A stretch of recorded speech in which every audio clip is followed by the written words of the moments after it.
Hey, everybody. It's the Context Machine. Welcome to it. This is episode 642. I'm Brian Chapin. And I'm Jeff Gamet, and I'm super excited, Brian, that you are working on your Yoda speak. Yeah. Yeah. So at our new home, check us out, contextmachine.io.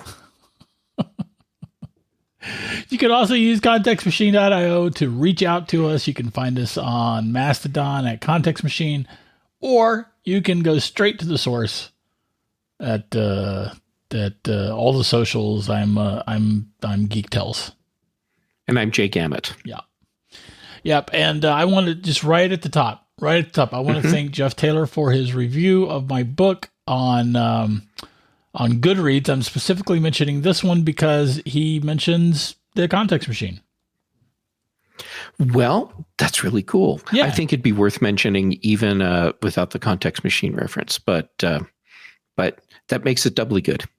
And Brian F., thank you very much for the lovely email that you sent me about my book, and I will be answering you later today.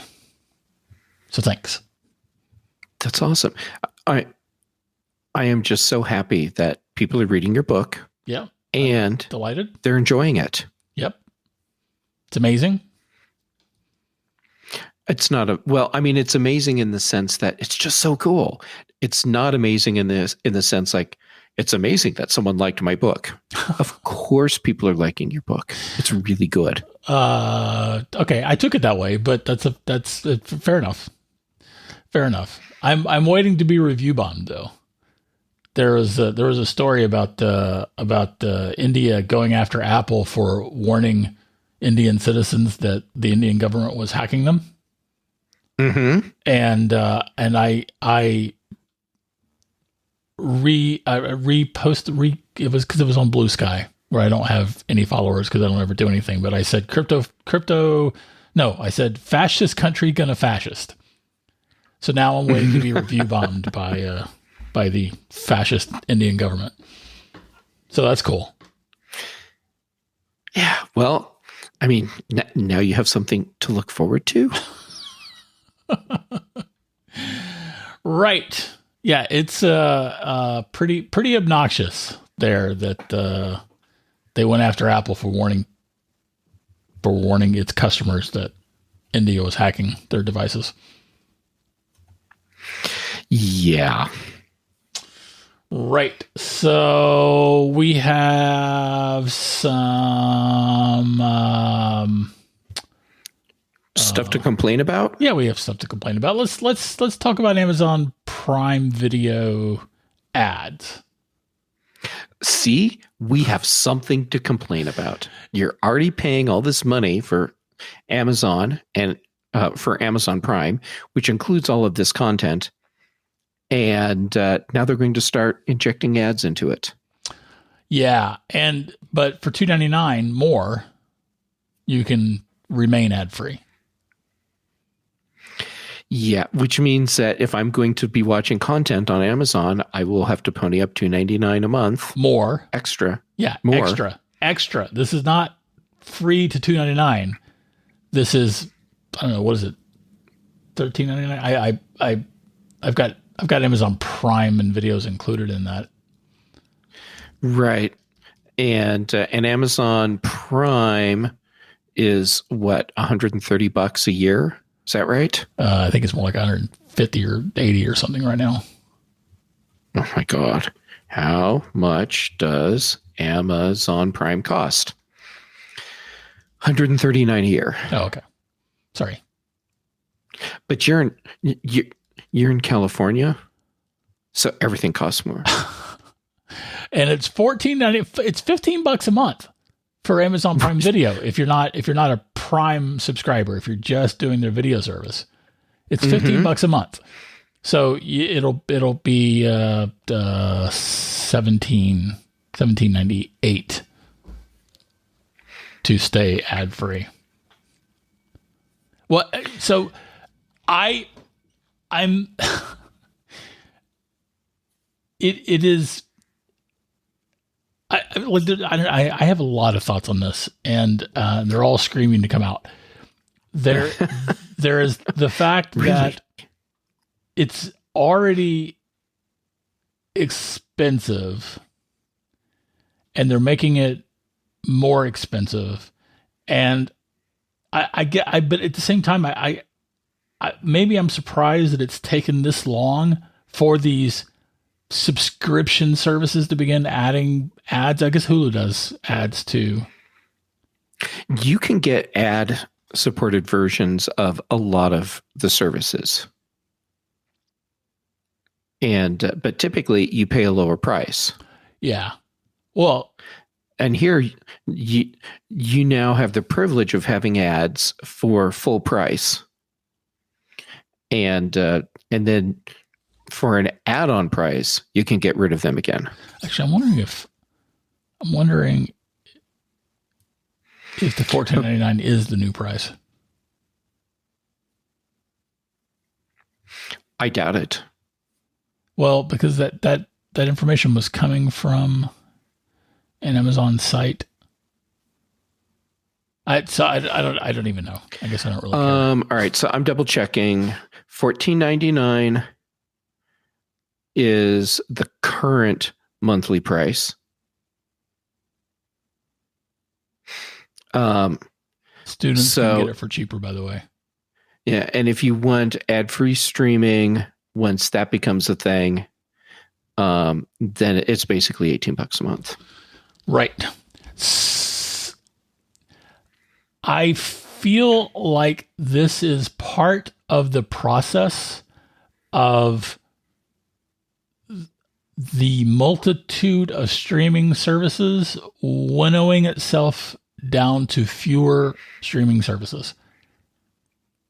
Because they're all going to keep getting more expensive until we're not paying for them. And when that happens, then they will be canceled or be bought by their competitors. Yeah, I feel like we learned an important lesson about how systems work from the Battlestar Galactica reboot. Okay. Everything that is happening has happened before and will happen again. Right. I was wondering where we were going with that. Did you like the path I took you down there? I do like the path. Yes. Thank you. I'm kind of proud of that one. Yeah. So I feel like we're in the part of the cycle where it's swinging back around to where we will be in the same purchasing position we were before all the streaming services took over, and that's where you're buying all the bundles, right? From the cable providers, like we had with cable. Yeah. And that would be a way for some of these services that are streaming services that will hit the ceiling where people won't want to pay more. They'll be able to stay alive by becoming part of a group package thing. Now, it might mean they are getting bought out by someone else, but that's a way to stay in the game. Yeah, it's so first of all, it is interesting that Apple is still one of the cheapest streaming services. Mm-hmm. Is it $7.99 or $9.99 yet?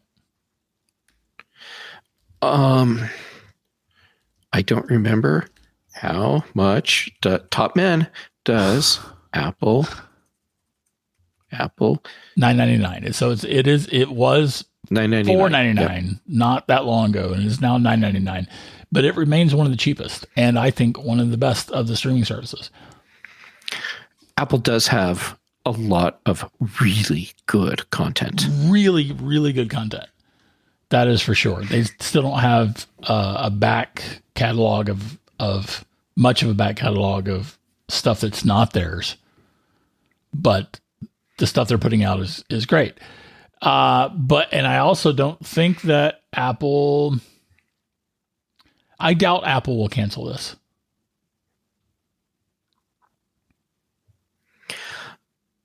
I would be really shocked if that happened. But I do think that like Paramount's probably going to go or be subsumed into another service. I do think. I wonder how long Hulu can last. Well, Hulu becomes part of Disney, so they can just last. Oh yeah, that's true. Yeah. Yeah, and Disney will probably cut some things. Sure, and then popular. we'll. Yeah, and well, for the Hulu stuff, a lot of that I'm betting can end up working out like Star Trek Prodigy, Paramount Plus cut Prodigy, and Netflix picking them up for season 2. So we'll see shows shuffling around that way too. At least the ones where there's a real interest in keeping them alive. Yeah, of course, Netflix has its own history with axing things. Well, the Netflix recipe is you do 2 seasons and then cancel, because season 3 is where you get the drop off in viewers.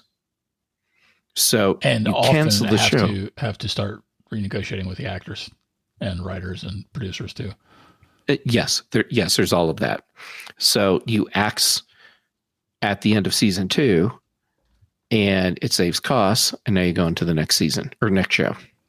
Right. So anyway, the point is that I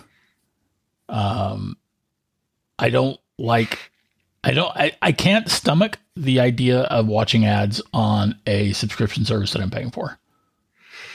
I agree. It's something that always bothered me when I had a cable package and I was watching content on services where it's like you're paying extra for this part of your package. It's premium, and yet you're still getting ads. And yeah. So I will probably pony up to $2.99 more for Amazon. I will end up ponying up the $2.99 because there's enough content on Amazon Prime that I do want to watch. Yeah. Yeah. Yeah, I really like Reacher. Did we talk about Reacher last time? I don't remember. To be fair, I often don't remember what I had for lunch yesterday. Yeah, Reacher, the season 2 of Reacher skips all the way to book 11. Okay. And I can imagine that's because at least I stopped with book 5 because they're not very good books. But I love the TV show. The TV show is terrific. The casting is terrific. The writing is terrific. So there's like 30 Reacher books to choose from, and they're certainly not going to do 30 seasons. So they didn't need to stick with the book order.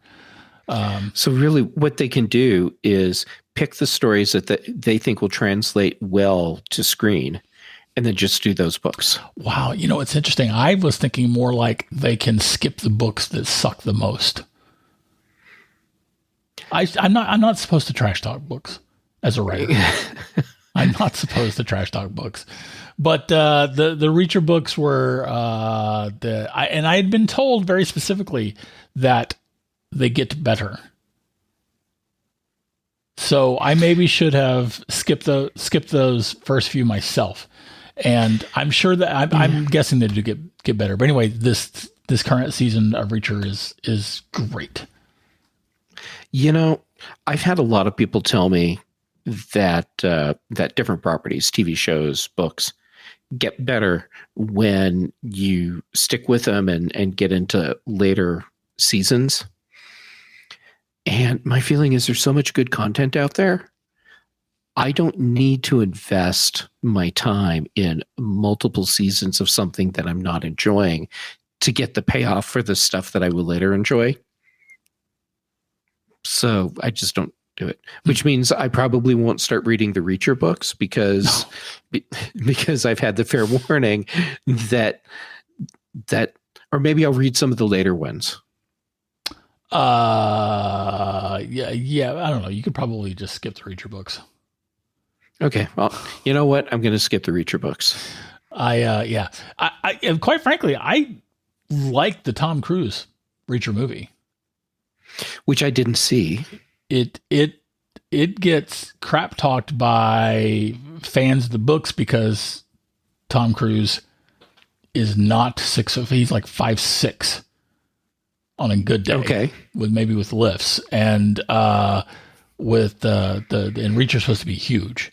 And so I get them people being cranky about that. And I had not read any of the books when I saw the Tom Cruise movie, but I like the Tom Cruise movie. And I hate saying that. I hate saying that. But the reality is I like most of the Tom Cruise movies that have come out in the last 20 years. All right. Tom Cruise, regardless of what you think about him as a person, he commits to the roles that he plays and he puts all of his energy into them. And I respect that. I've seen a lot of Tom Cruise movies that I really enjoyed. I didn't get into the Mission Impossible stuff. I saw the first movie and it was fun. But then they had the plot twist and I was like, yeah, you lost me there. I'm not buying this anymore. And I just never went back. But I totally get that they're fun movies. And he has done a lot of fun movies. Yeah, and the science fiction stuff has been great. Yeah. Like Oblivion. Oh, right. Yep. He did several science fiction films, and like they were all freaking good. And again, the Reacher movie was good too. And, yeah, he's not a giant. That's true. And the character of Reacher is supposed to be a giant. But if you're not saddled with that, you can believe that Tom is doing all those, badass fighting scenes. Mm-hmm. Sorry, there's badass fighting scenes in the Reacher movie. I'm totally shocked to hear that. So anyway, regardless, I am not happy about Amazon adding ads. I'm also not surprised. In fact, if anything, I'm surprised that it's taken this long for ads to become part of Amazon Prime. I'm kind of surprised too. And not because I don't think Amazon can sustain the content that they're creating without the extra $2.99 a month or ad sales. It's just because it's more money they can bring in. Yeah. So why wouldn't they have started this sooner? Yeah, it's like this. This is absolutely not a case of the company needing the revenues to sustain its business model. This is about the company needing the revenues to make more money. And that is, that's the essential capitalist plot in a nutshell. More money, more profits. There you go. And so we will both, with a bitter taste in our mouth, start shelling out an extra $2.99 a month so we don't have to see fracking ads on Amazon. But we're also privileged enough that we can do that. We are. And goodness gracious, I am pretty sure, I kind of don't want to find out. I'm pretty sure at this point I'm paying more than I was ever paying for cable because I've got like all the streaming services because I'm privileged enough to be able to do that. Then it's safe to say you are paying more now than you did when you had cable. Yeah, I don't know. Cable is pretty expensive here in California.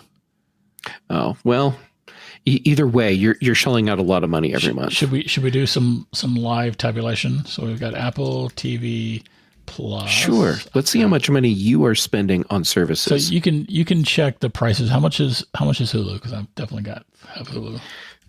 Paramount Plus. Hulu. We're making some sausage here, folks. We're totally making sausages. Nom nom. Okay. Okay. Which Hulu plan do you have? Because they didn't make it easy. Probably the biggest one. Okay. Hulu, no ads, right? Yeah, no ads for sure. Do you have live TV with it? Don't know.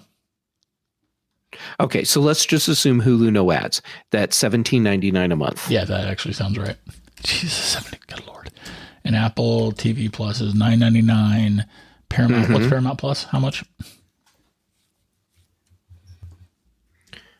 Paramount Plus price.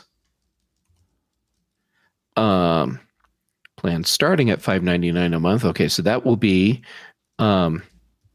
with ads. Show me just come on, just give me a fracking chart showing me how much it costs. Okay, so Paramount Plus doesn't want to make it easy for me to find out how much you're paying. Okay, so you were probably paying $119.99 a year. So no, $11.99 a month. Oh, good Lord, that's ridiculous. And then Netflix also does not want to give me a chart.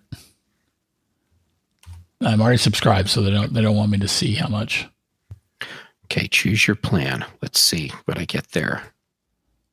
Oh, come on. $22.99 a month. Ranges. That's if you're doing the family thing. Highest. Let's see, premium. That's Ultra HD, and up to 4 devices simultaneously. That's $19.99. It's going to $22.99. Oh, that it's going to $22.99. Lord. Okay, so do you think you're doing the premium on that? Yeah, I'm pretty sure I am. Okay. All right, so I got Apple TV, Hulu, Paramount Plus, Amazon Prime, Netflix, and Philo for my actual cable replacement. Are there any other services that I'm leaving out? Disney. How much is Disney? Oh, right. Disney Plus. Okay, and I'm going to start adding this stuff up while you're looking for that price. Okay, Disney Plus pricing. Let's see. Premium. Yep. Is $13.99 a month or $139.99 a year. So how much? 24? Which means you get no ads. $24.99. $13.99 a month or $139.99 a year. Okay, I'm sure I'm playing the $13.99. But there's a trio premium that gives you Disney Plus without ads, Hulu without ads, and ESPN without ads. Okay. Does that sound like something you're doing? No, I think I'm currently paying separately. So I need to adjust that. Yep. Okay. So you're probably paying $139.99 a year. No, I'm definitely not paying by the year. Then you're paying $13.99 a month. Yeah. Okay. $17.98, $22.99. Good Lord. $24.99 for Philo and Disney. So I'm paying $119.92 a month for streaming services, which is, again, very privileged position to be able to do. But that is right about what I was paying for cable. Actually, now, it is probably like $5 less. If you switch to paying annually for the services, which of course locks you in, you do pay less. So like for Disney Premium, I pay annually for that. Yeah, that makes sense. But I think I'm doing all of my subscriptions through Apple. Certainly through Apple whenever possible. Which makes sense. Easier to manage. Yeah, I know. I don't know that I got a year option from Apple. I think you can. Okay. But anyhow, there you go. That's going to save me like $5 a month. All right. So what we have figured out by making this big old bucket of sausage is that you're paying as much for streaming services as you did for a cable bundle. Yes, for cable bundle 4 years ago. Mm-hmm. So I do definitely have more. I've got all the same content that I had, most of the same content, certainly all the content that I used from my cable service. I've got, Discovery, History, Science Channel, in particular, those three channels, like those are my must-have channels for having TV on in the background while I'm working. But I've also got a wide array of additional streaming content that would still not be available via a cable bundle today. Yeah, which then creates an interesting conundrum for people that want streaming, but also want deals that they can get through cable bundles. You end up paying more overall because now you have to pay for streaming and for cable. Okay, but so while I'm paying almost as much as I was paying, again, 4 years ago, prices have gone up in the cable world since then, just like they have with streaming over the last 4 years. It would probably cost me $200 a month to replicate this and have a traditional cable package. Okay, that's probably fair. Also, you don't have to deal with the content blackouts that happen when your cable provider is fighting with the content provider to renegotiate pricing. That's true. I also don't have the news channels. Some might consider that a bonus. Have you seen the news lately? I have, and I'm not among those people, but I respect anyone who would actually think that.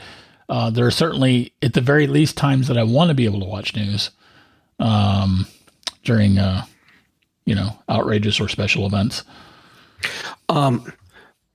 Check, since you have Apple TV, like the physical device, check and see which news services that you're interested in have Apple TV apps. Oh, yeah. And you will probably be surprised to find that local stations that you're interested in will, at least some of them, will have an Apple TV app. That makes sense. So what we've learned from this is that I have more money than sense, apparently, because I'm paying for all the... I know plenty of people in my daily life who are trying to decide between Amazon and Netflix because they can afford one or the other. Mm-hmm. And so, I know that we're having this discussion from I'm in a very privileged position. I don't want to minimize that. Okay, yeah, that's fair. And yet, even still, there will come a time where you'll start looking at some of these services you're paying for and question if you actually really need them. Yes, that's for sure. And I'm probably not that far from that day. I need to figure out what I can do with Disney and Hulu.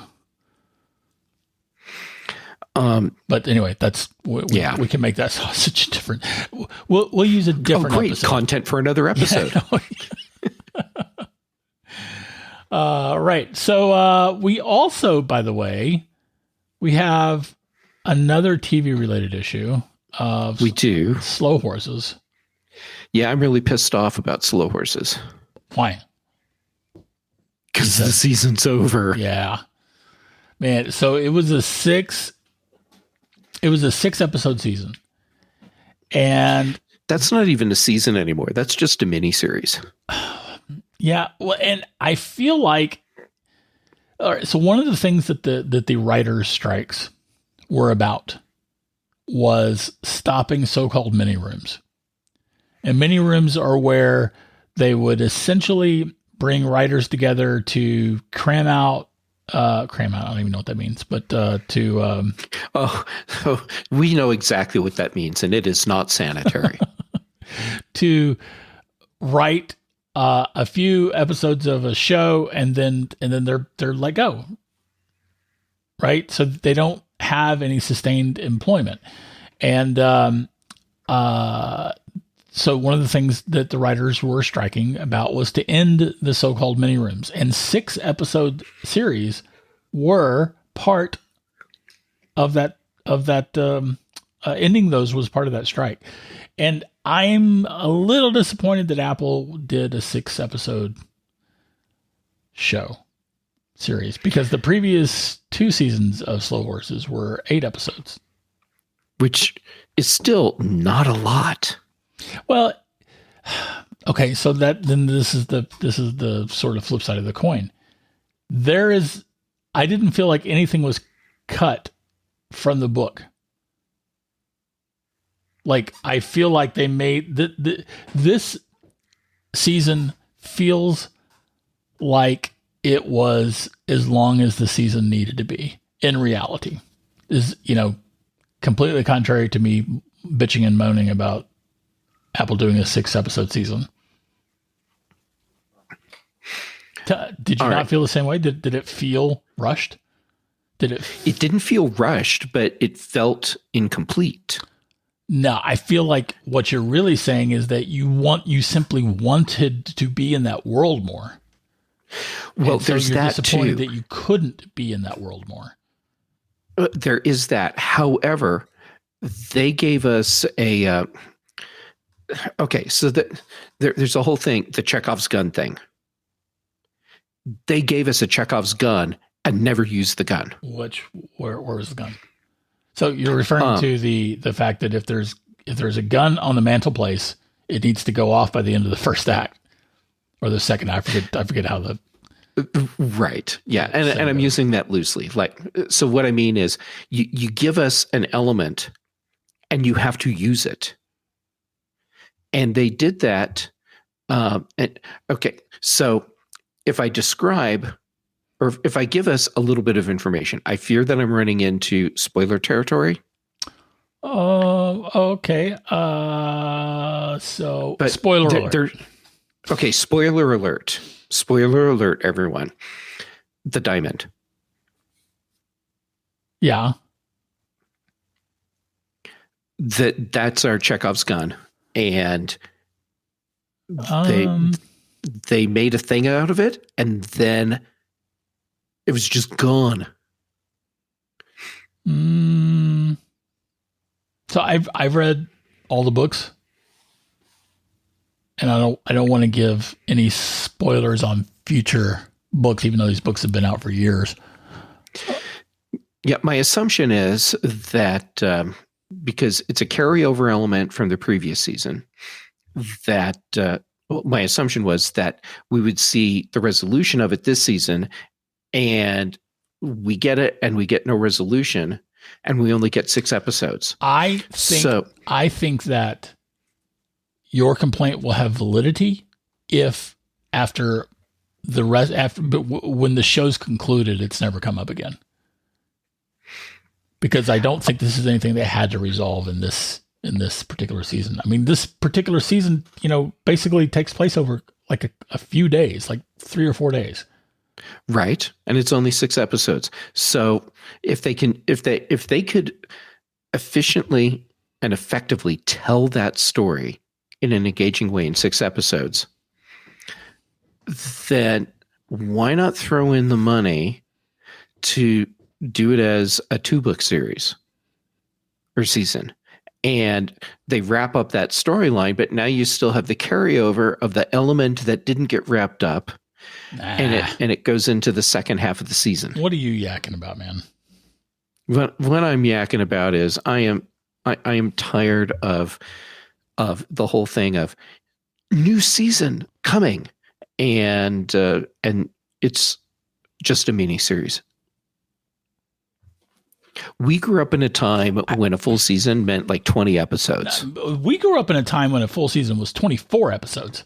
So, okay, that's fair. 24 episodes. Yep. And then it went down to 22, and then it went down to 20, and then it went down to 12, and then it went down to 10, and then it went down to 8, and then it went down to sometimes 6. Yeah. And but at the same time, we're not having to wait a year between seasons. No, sometimes we have to wait 2 or 3. Well, sometimes we have to wait like 6 months. Oftentimes we have to wait 6 months. I'm pretty sure that Slow Horses season 2 was not a year ago. It was a year ago. No. Slow Horses release schedule. Season 1 premiered on April 1st, 2022. Mm-hmm. Season 2 started December 2nd, 2022, 8 months later. And season 3, oh, wow, almost a year. I've got someone at the door. Okay, so season 1 and season 2 happened much closer together than I remembered. I will blame that on pandemic time. But season 3 was slower than I thought because it was almost a year. It's like 11 months. And it felt to me like way longer than a year. And it felt to me like way less than a year. So when we balance it out, we're right on for when it happened. Sure, let's go with that. Yeah. And I don't know that... I'm pretty sure that anything that we're seeing released now was not held back by the writer's strike. It was probably being finished during the writer's strike. I'm betting you're right for Slow Horses. And we saw enough of a teaser into season 4, which is already being filmed. Oh, it is already being filmed. Well, we saw a giant teaser for it. Yeah, but we saw a giant teaser for each season. Yeah, because I think each upcoming season, and I didn't think they were actually really doing all the filming for those seasons when they did the teasers, but maybe they were. I am sure that they are, but that's not knowledge. That's a feeling.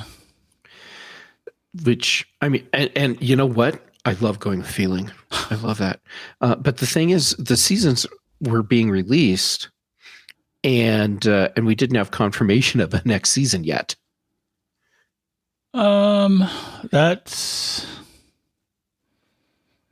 true, but I can't imagine that they're going to film things like that just for a teaser. Because we're not expecting a teaser for the next season. True. Man, if only we had the ambition to do research and figure that out. Let's see what is the. I have a story here that Slow Horses season 4 showrunner Will Smith teases premiere date for Spook Street and more. Will there be a season 4? Great news. Slow House stands. Apple TV Plus simultaneously renewed Slow Horses for season 3 and season 4 back in June. Okay. So, yeah. And it says if you make it to the end of Slow Horses season 3 finale, you'll even see a teaser for season 4. Unfortunately, that teaser doesn't include a premiere date. But anyway, the long and short of it is that Gary Oldman's hair was disgusting throughout season 3. the makeup artists deserve awards for Gary Oldman's character. Yes. Well, I think Gary Oldman gets a lot of credit for that too. Well, I mean, clearly he's doing his part, but I can't imagine that he's showing up on set smelling like he hasn't bathed in a month. That's probably true. That's probably true. Your hesitation, I totally get it. Yeah, he's like if Columbo could have killed you with a paperclip. Right. For all we know, Columbo could have, and he was just incredibly well restrained. That's a fair point. So anyway, good stuff. I don't like. All right. So here's the other thing about short season series. Like I was thinking for oh goodness, what are those books? What are those books? There was a single 12 episode one season show for them. The magic is real. Come on. Which network or which service? Like USA years ago. Magic. I'm trying to find it, by the way. I have no idea which show it is. All the books that are out. Is it like that the Magicians? Yes, or Jim Butcher. Jim Butcher's. I've got two: Stormfront, Full Moon. This is fascinating. Watching you. The Dresden Files. This whole process. Oh, the Dresden Files. Right. Okay. There was the one season show that was kind of had very little to do with the books. Mm-hmm. Except for like the general premise, and then all the execution was completely borked, in my opinion. But at the same time, the show was kind of fun. It just wasn't the books.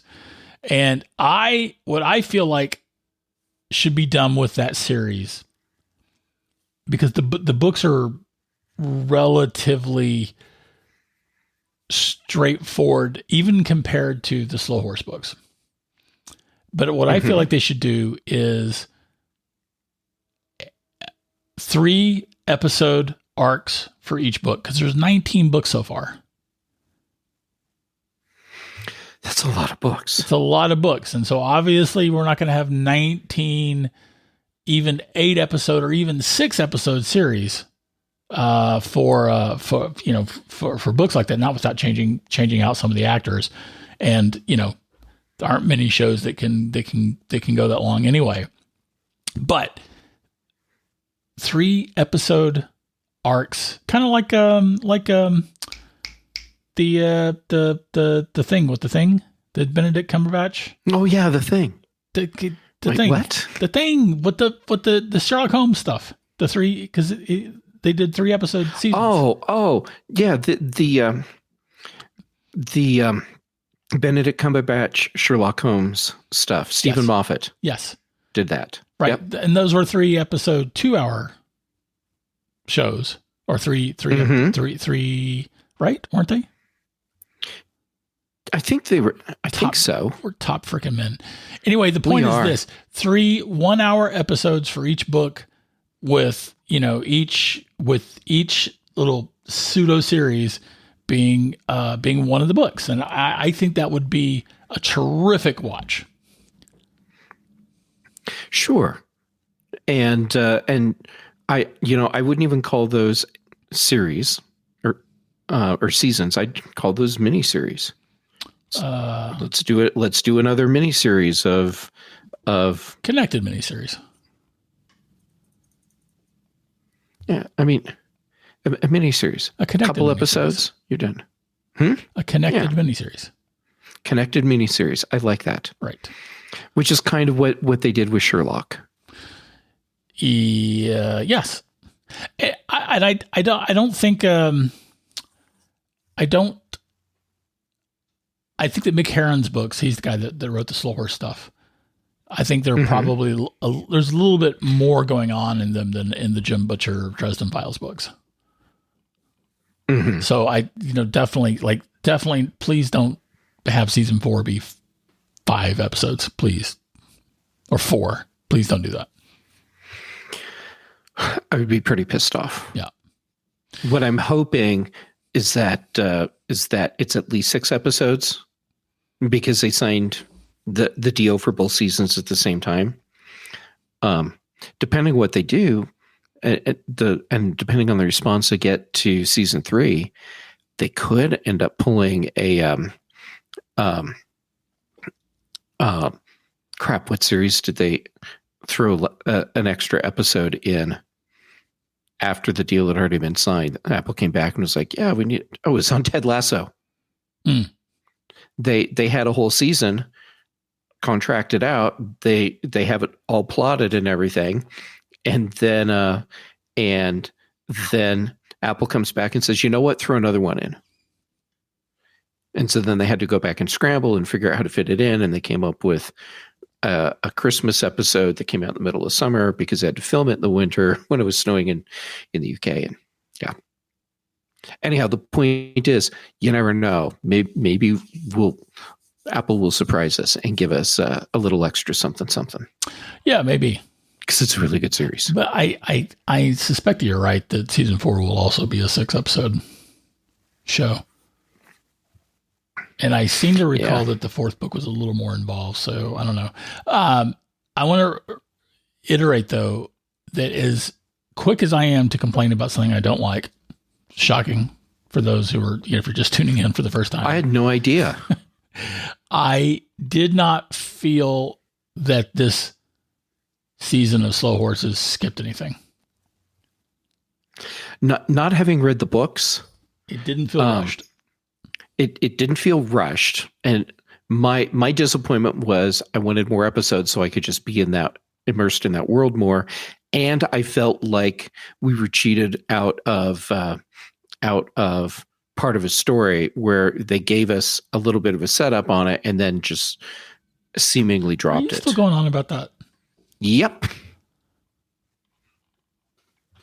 But I did enjoy the season. That show is so well written. Yeah, it really is. And Gary Oldman is just so freaking amazing. Yeah, he is. Yeah.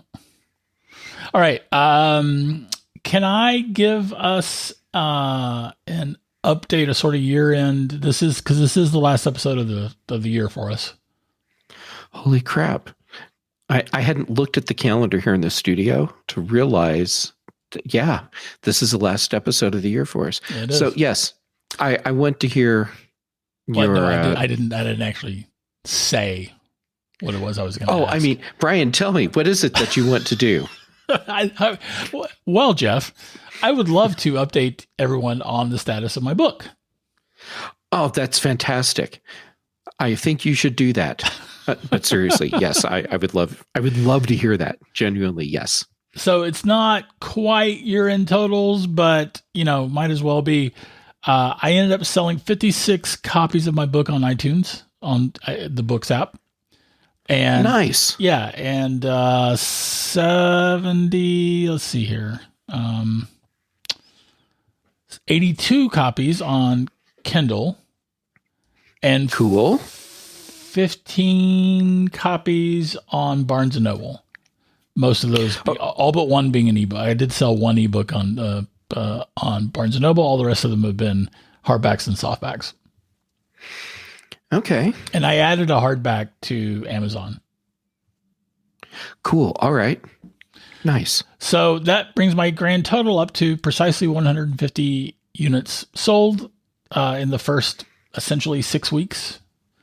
And I'm going to call that a win. And I appreciate everyone that has bought a copy, everyone that has left a review. And it is very, very gratifying. I think that's absolutely awesome. And as we record, there's still a couple days left in the year for people to go buy books. And the great news is it stays on sale even next year. It does. I'm thinking like if you got those Amazon gift cards burning a hole in your pocket. Right. Or Apple gift cards burning a hole in your pocket. Mm-hmm. I mean, or Barnes and Noble. I like seeing, it's interesting. Or Barnes and Noble. It's sort of, let me bite the hand that feeds me. So sure. My ratio of books sold from Apple to Kindle is probably way higher than the vast majority of authors. And I feel like it's because of you, dear listeners, the people here who have bought the book, the people who know me from my work at the Mac Observer, 25 years ago was when we started the Mac Observer. Holy crap. We sold the Mac Observer 2 years ago. We've been doing this podcast for I don't know, 11, 12 years now? 13 years? A long time. Did we start it in 2010? I don't even remember. Did you and Ricky start it? Did Ricky start it? In 2010? Because I think it might have even been a little bit older than that. And I think it's a little bit older than that because Ricky started it and then he tricked me into being part of it. And I mean, then he graciously invited me to be part of the show. And then you tricked me into being a part of it. Yeah. And then you left. And I had a series of co-hosts. I left all this in your lap. And then you came back. Yay! Yeah. And here we are, both of us back. Right. So the point is, I've got a lot of Apple-related content out there, and I've got a lot of people who know me from the Apple world. And I'm sure, I can't prove it, but I am pretty sure that's why I've had such a high ratio of Apple to Kindle books. So like, Apple has 10 or 12% of the share of the book market. It may be the ebook market. Mm-hmm. And yet my share of my sales, it's been more like Apple at 35, 40%. And so I really appreciate that. And I really like that. And I hate seeing, I get like on the Threads community where the writing community is very, very strong. People talk about. Yeah, I noticed that. Oh, you're seeing it too because of me? Yes. Yeah, you're my window into seeing that, but then even outside of the content that I see because of you, it's expanded out for me. Yeah, I've seen that there's a very active writer community on Threads. Well, Threads is very, very good at showing you more of anything you react to. Mm-hmm. And it's a pretty their algorithm is pretty fast in terms of when that actually happens. Yeah. So my point is that the writing community is really strong, and that includes a whole bunch of authors who essentially are only on Kindle. And I hate just try. Yes, Brian. Sing it. When I think about the DOJ under the Obama administration going after Apple, when Kindle and Amazon were right there, it drives me bananas. So, like, one of the things that Kindle does is called Kindle Unlimited. Yes. And Kindle Unlimited lets you pay $10 a month, and you can download as many Kindle Unlimited books as you want. And, if you, and the authors get paid according to the pages that you read of their book, but what they're getting paid from is the author cut of that $10 a month. So it is a massive devaluation of the work of authors. Yeah. Okay. So when people are doing the Kindle Unlimited, which I totally get why people would want to do that, it's actually screwing the authors. Yeah. Well, so there are definitely authors who like being a part of it, and authors who probably make pretty good money from it. But I think that my problem is the long-term detrimental harm that this is doing to the writing industry, because it is part of Amazon's perpetual race to the bottom in all markets, where Amazon doesn't care about quality and only wants to move more units, because the more units it moves, the more units other people aren't moving. Mm-hmm. And for writing, the real effect is that there are less, in particular, editing resources, let alone cover resources or whatever from the traditional publishing world. There are fewer resources to give to authors, more particularly all the new authors and the mid-list authors. The big boys and girls, they'll get everything they need.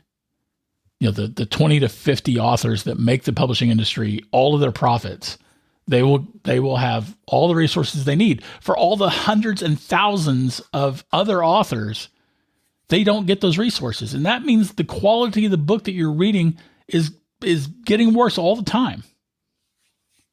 And self-published authors who Amazon makes it very easy to be part of Kindle Unlimited. All you have to do is sign away your soul and have your book only be on Kindle. That's all you have to do.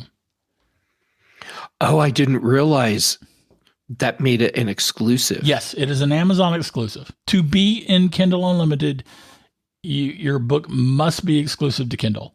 And yet they went after Apple. Yeah. And yet they went after Apple. That freaking, I to this day, I do not understand how that case came out the way it did. But anyway, the point is, people don't know, new authors in particular, they think that Kindle is the only game because Amazon makes it. Because Amazon makes it the only game for them. Yes. So I don't interact or like many posts that have to do with Kindle Unlimited for whatever that's worth. But yeah, so I'm pleased that I've got such a high ratio of Apple, and I'm pleased that my Barnes & Noble ratio is as high as it is too. So it's 150. It's like 10% of my books are being sold by Barnes & Noble. That's cool. And I love that you're getting reviews, and they're good reviews. Thanks. And that's way more than Barnes & Noble's share of the book market. And just like my Apple share is way higher than Apple's normal share. Look at you just breaking through all the barriers. I don't know about that. But anyway, that's my rant.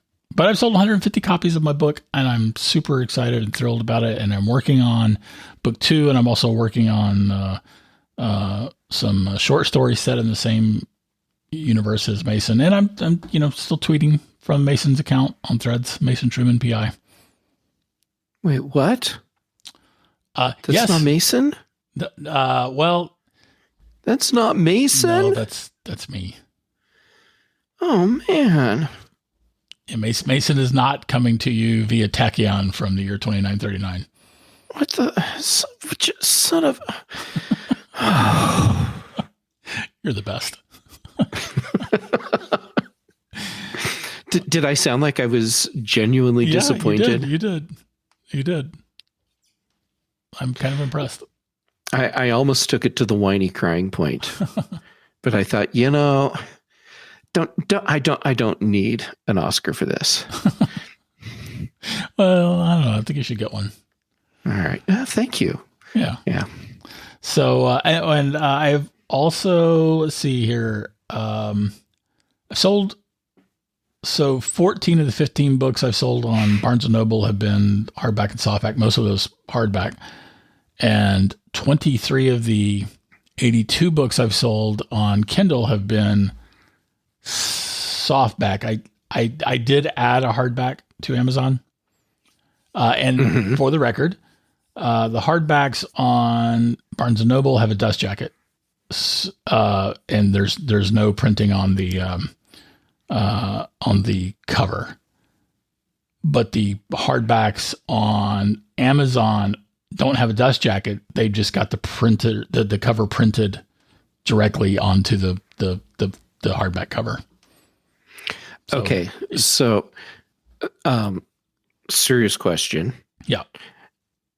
If someone is getting ready to buy a hardback or a paperback version of your book, what service should they buy it through so that you get the highest amount of money?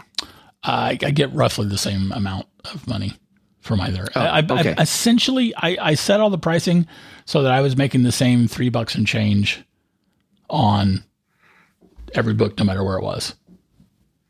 Okay. So buy your Dead Tree copy of the book from whatever place is most convenient for you, and it works out the same. for Brian. Yes, Okay. it does. And so, yeah, I don't want anyone thinking about that. You get what you want from where you want and how you want it. But I did want to, because there's some people who want dust jackets, and there's some people who don't care about their dust jackets, and that's the only reason why I mentioned that. Okay. Cool. Yeah, book collectors. Well, I have a decision to make because I don't have a hard copy version of your book, and I have to decide: do I want the dust jacket or the printed cover? That is the question. It is. All right. I will ponder that, and then you'll know, because you'll see an extra hardback sale on either Amazon or Barnes & Noble. Awesome. Thanks. And I think that is my book update for the year. Awesome. Well, I'm so happy, and I'm proud of you. Like, genuinely, I am proud of you for making the leap and publishing your book, and that people are buying it. And this is just so awesome. I love it. Thanks, man. I appreciate it. Appreciate all your support very much through the years.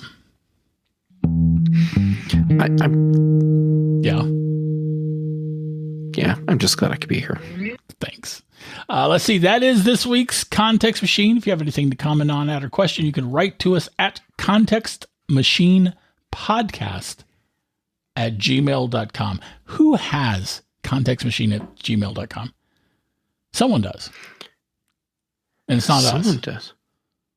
And why would they want it? Why would they want it? Fans. They're fans. Yeah, that has to be it. That must be it. Anyway, our bandwidth is provided by CacheFly. The bass is by Dr. Boom, recorded for this show. Hey, man, it's been a good 2023. It has. And I'm glad that we've been recording shows this year. Yeah, we've managed to. I think this is our third show of the year.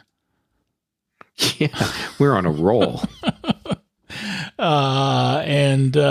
It's funny to say that 2023 has been good, because there are many ways that 2023 has not been good, but I feel like for us, 2023 has been a good year. It's been fun. It has been a fun year, and I'm glad we've been able to spend it together. Yeah. All right. That's all for this week before we get all sappy. Yeah.